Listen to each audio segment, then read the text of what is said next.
This off-season for the NBA might be one of the most unusual we've experienced in quite some time, because of the league trying to get everything back on schedule, while also condensing the amount of time between now and the start of next year. In the middle of all of this, the draft, free agency period, and trades made could still make it one for the books, and a lot of major transactions could shape the future of the league this year.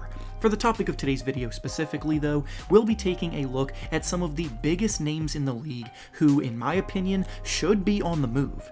These are all very good players who, on their current team, either are not getting maximized, don't fit the goals of the team at the moment, or simply just need a change of scenery.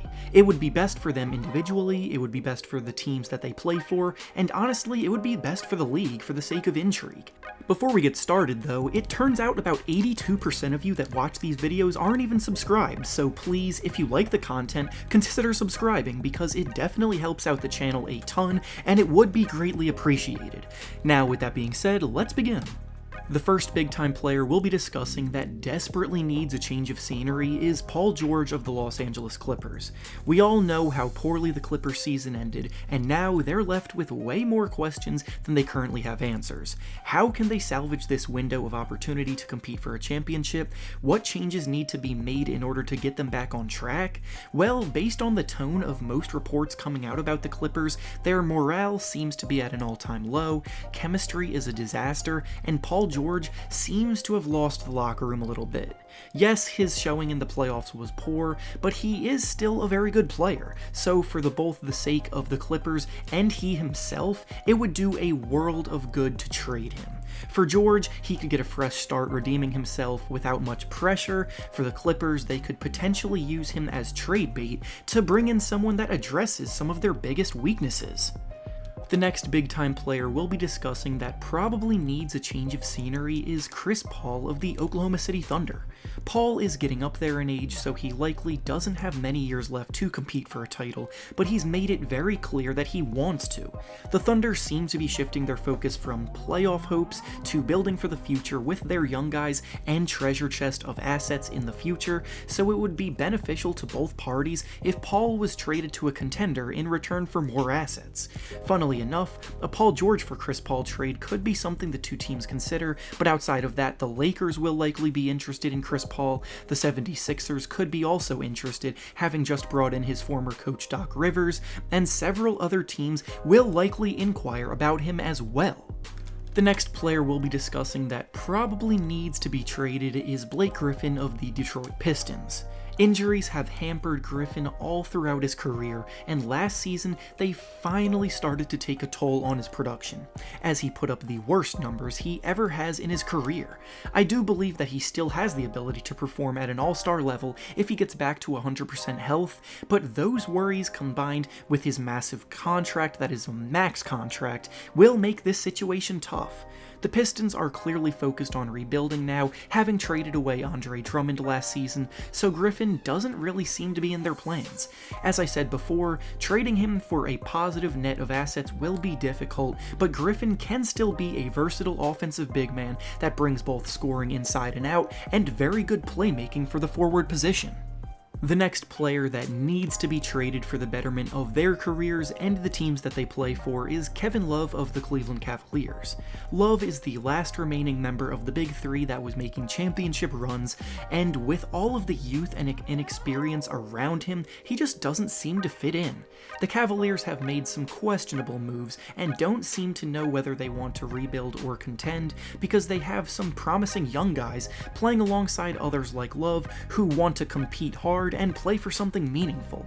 It would be in their best interest of everybody to trade Love to any team hoping to compete for the playoffs and then fully focus on building a competent team for the future, because right now, the direction they're headed doesn't really have any realistic shot at winning anytime soon. Next up for discussion regarding big-name players needing a trade is Al Horford of the Philadelphia 76ers. Horford's far past his all-star caliber prime, and this season went just about as poorly as it possibly could have for him after receiving a hefty payday in free agency. And now, it has become blatantly obvious to anyone that watches the Sixers that Horford simply just doesn't fit. His presence limits the abilities of Joel Embiid and Ben Simmons by clogging the paint. He's not not a good enough shooter from the perimeter to space the floor well, his defense isn't what it used to be, and lineups with him have struggled statistically all throughout the year. His value is probably not very high because of this, but he realistically needs to be playing center for whatever team he's on, and that's just not a possibility with Joel Embiid here.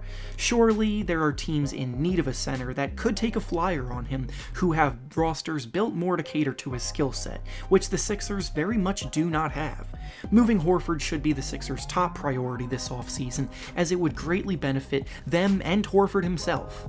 The next player we'll be discussing on this topic is one of the biggest breakout performers of the bubble, being Caris LeVert of the Brooklyn Nets. The Nets are coming back next season fully loaded with everyone healthy, and with that means a lot of players that had big roles in the bubble, including LeVert, will have to go back to playing smaller roles. With Kevin Durant and Kyrie Irving back, LeVert will definitely get less opportunity to show off how impactful of a shot creator and playmaker he can be. However, they could shop him on the trade market for some players that would fit better into smaller roles and balance out the Nets roster a little bit more. LeVert has the potential to be one of the biggest breakout players next season, and should be in the most improved player race, but that can only happen if he gets the opportunity, and I definitely think there will be a ton of teams reaching out to Brooklyn hoping to add his services to their team. As the saying goes, the Nets have too many mouths to feed right now, and as we saw with the Clippers this year, talent alone does not win championships. Teams with championship aspirations need guys who know their role and do it well, so LeVert becomes expendable in order to bring in some guys that fit into that mold. And finally, the last player we'll be discussing that could use a change of scenery is Buddy Hield of the Sacramento Kings. Hield broke out as an exceptional all-around scorer, putting up over 20 points per game 2 years ago, adding that onto his already elite perimeter shooting ability. But this season, the Kings brought in a new coach in Luke Walton, and things began to sour. Hield really does not seem to get along with Walton all that much. His role steadily diminished as the season went on, and now he's all but ready to request a trade, hoping for a team to utilize him to the best of his abilities. He just received a pretty substantial contract in the prior offseason, so for him to already fall out of favor with the coach is not a good look for the team. They might have to cut their losses here or face more disruption in the locker room, and there will undoubtedly be teams interested in Buddy because of how good of a shooter he is.